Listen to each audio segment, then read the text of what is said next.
Boduppal municipal corporation east zone ఆధ్వర్యంలో ఒక ప్రత్యేక విభాగంగా ఈస్ట్ జోన్ గా జరుగుతున్నటువంటి మొట్టమొదటి సంపూర్ణ కార్యవర్గ సమావేశంగా అదేవిధంగా సబ్కా సాత్ సబ్కా వికాస్ సబ్కా ప్రయాస్ और సబ్కా విశ్వాస్ అనేటువంటి నినాదంతో మాననీయ గౌరవ ప్రధానమంత్రి వర్యులు శ్రీ నరేంద్ర మోదీ గారు పిలుపునిచ్చి ఈ దేశాన్ని సుపరిపాలన దిశగా నడిపిస్తూ వికసిత్ భారత్ 2047 లక్ష్యంగా వారు 11 సంవత్సరాల సుపరిపాలనను పూర్తి చేసుకున్నటువంటి శుభ సందర్భంగా సంక్షేమ ఫలాలు అన్ని వర్గాలకు ఏ అంత్యోదయ సిద్ధాంతం పైనైతే పార్టీ నిలబడిందో నడుస్తుందో ఆ సిద్ధాంతాన్ని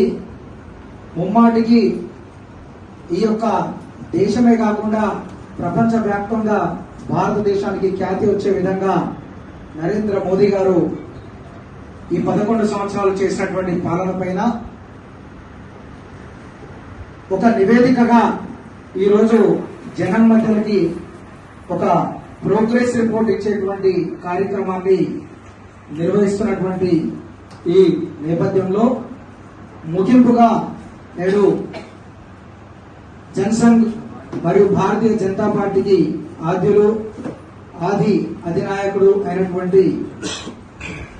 శ్రీ మాననీయ డాక్టర్ శ్యామా ప్రసాద్ ముఖర్జీ గారి వర్ధంతి పురస్కరించుకొని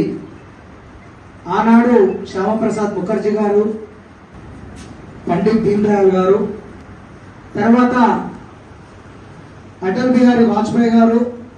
లాల్ కృష్ణ అద్వానీ గారు, మరి నేడు నరేంద్ర మోదీ గారు, అమిత్ షా గారు ఈ రకంగా ప్రతి ఒక్క జనరేషన్ కి కూడా ఒక మంచి సంకేతాన్ని ఇస్తూ ఏ నినాదంతోనైతే నాడు శ్యామ్ ప్రసాద్ ముఖర్జీ గారు ఇస్ దేశ్ మే దో విధాన్ దో ప్రధాన్ దో నిషాన్ నహీ చలేంగే అని ఏ రకంగానైతే వారు నినదించారో ఆర్టికల్ 370కి పూర్తిగా ఆ రోజు వ్యతిరేకత వ్యక్తం చేశారో భారత రాజ్యాంగ నిర్మాణంలో ఏ రకమైనటువంటి విలువలు ఉండాలి, ఏ రకంగా రాజ్యాంగం రూపొందించబడాలి అనేటువంటి విషయాలపైన సమాజంలో ప్రేరణ కలిగించినటువంటి ఆలోచనలతో నాడు శ్యామప్రసాద్ ముఖర్జీ గారు ఏ రకంగానైతే సమాజానికి సూచించారో ఆ బాటలోనే నేడు పార్టీ నడుస్తోంది. సంస్థాగతంగా అత్యంత బలీయమైనటువంటి శక్తిగా రూపాంతరం చెంది ప్రపంచ దేశాలను సైతం నేడు ఎవ్వరబోయే విధంగా భారతదేశం వైపు అందరూ చూసే విధంగా విశ్వగురు స్థానానికి ఎంతో దూరంలో లేదు అనేటువంటి విషయాన్ని మనం ఈరోజు తెలుసుకొని భగత్ సింగ్ యొక్క విప్లవ తూట,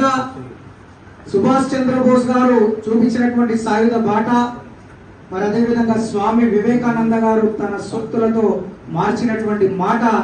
ఇవన్నీ కూడా ప్రతి కార్యకర్తకు ఒక బాట వేసి ఈరోజు సమాజంలో